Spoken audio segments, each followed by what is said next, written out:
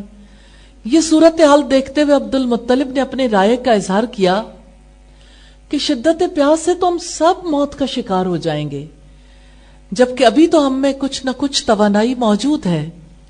اس لیے ہر شخص اپنی اپنی قبر کھود لے تاکہ جو مرتا جائے اس کے ساتھی اس کی قبر میں اسے دفن کرتے جائیں، حتیٰ کہ صرف ایک ہی آدمی باقی رہ جائے گا جسے دفن کرنے والا کوئی دوسرا نہیں ہوگا. تو ایک آدمی کی لاش کا ضائع ہو جانا پورے قافلے کی لاشوں کے ضائع ہو جانے سے بہتر ہے. سب نے اس بات کو پسند کیا. ہر شخص نے اپنے اپنے لیے ایک گڑھا کھودا اور شدت پیاس سے موت کا انتظار کرنے لگے. عبد المطلب نے اپنے ساتھیوں سے کہا یہ تو حماقت ہوگی اگر ہم نے اسی طرح اپنے آپ کو موت کے حوالے کر دیا اور اپنی جانیں بچانے کے لیے پانی کی تلاش نہ کی اور اس کے لیے سفر نہ کیا. ہمت کرو، سفر جاری رکھو، ممکن ہے اللہ تعالیٰ کسی جگہ ہمیں پانی میسر کر دے. وہ سفر کے لیے تیار ہو گئے. جب عبد المطلب نے اپنی سواری کو اٹھایا تو اس کے پاؤں کے نیچے سے شیریں پانی کا چشمہ پھوٹ نکلا. صحرا میں پانی کا مل جانا اور پہلے خواب میں پانی کو دیکھنا اور اب جب شدت پیاس سے جاں بلب تھے دوبارہ پانی کا عبد المطلب کو ملنا یہ محض اتفاق نہیں تھا. اور آپ کے دادا محترم کو یہ نعمت ملی تو سب سمجھ گئے کہ یہ ڈیسائیڈڈ ہے، یہ فیصلہ ہے. بہرحال آپ کے دادا نے کہا سب لوگ آ جاؤ اور پانی لے لو، دیکھو اللہ تعالیٰ نے ہمیں سیراب کر دیا ہے. سب لوگ آئے، سب نے پانی پیا، اپنے مشکیزیں بھرے اور ایک آواز میں کہا اے عبد المطلب، اللہ کی قسم اللہ تعالیٰ نے ہمارے مقابلے میں آپ کے حق میں فیصلہ کر دیا ہے. اللہ کی قسم اب زمزم کے بارے میں ہم آپ سے کبھی جھگڑا نہیں کریں گے. اور کیوں نہ وہ یہ بات کہتے کہ اللہ تعالیٰ نے آپ صلی اللہ علیہ وسلم کے دادا کو دوسروں کے مقابلے میں اعزاز عطا کیا تھا، اور یہ اعزاز ایسا تھا جسے سب کو تسلیم کرنا پڑا. لوگوں نے کہا کہ جس اللہ نے جنگل میں آپ کو پانی عطا کیا ہے وہی رب آپ کو زمزم کنواں دینا چاہتا ہے. چلو خیر و برکت کے ساتھ زمزم کی طرف واپس چلیں. کاہنہ کے پاس جانے کی بجائے ڈیسیژن صحرا میں ہی ہو گیا. سب نے مان لیا کہ زمزم آپ ہی کا حق ہے، یعنی آپ کے دادا محترم کا. یوں سب لوگ واپس آ گئے اور اس طرح سے کہ زمزم کے حق سے دستبردار ہو گئے. تو یہ روایت سیدنا علی کی ہے، اور اس روایت کو ابتدائی سیرت نگاروں نے لکھا ہے، جیسے سیرت ابن ہشام میں والیوم 1 پیج 151 سے 153 پر آپ دیکھ سکتے ہیں. اسی طرح سے ابن اسحاق کی کتاب میں بھی اس کا تذکرہ ملتا ہے، اور دلائل النبوہ میں بھی اس کا تذکرہ ملتا ہے، کیونکہ نبی صلی اللہ علیہ وسلم کی نبوت کی علامات میں سے ایک علامت ہے کہ آپ کے خاندان کو وہ پانی ایک بار پھر عطا کر دیا گیا. الحمدللہ. حقیقت یہ ہے کہ زمزم کا پانی بڑا مبارک ہے. نبی صلی اللہ علیہ وسلم نے اس کے بارے میں فرمایا انہا مبارکتن انہا طعام طعم، یہ آب زمزم بہت بابرکت ہے اور خوراک کا کام دیتا ہے.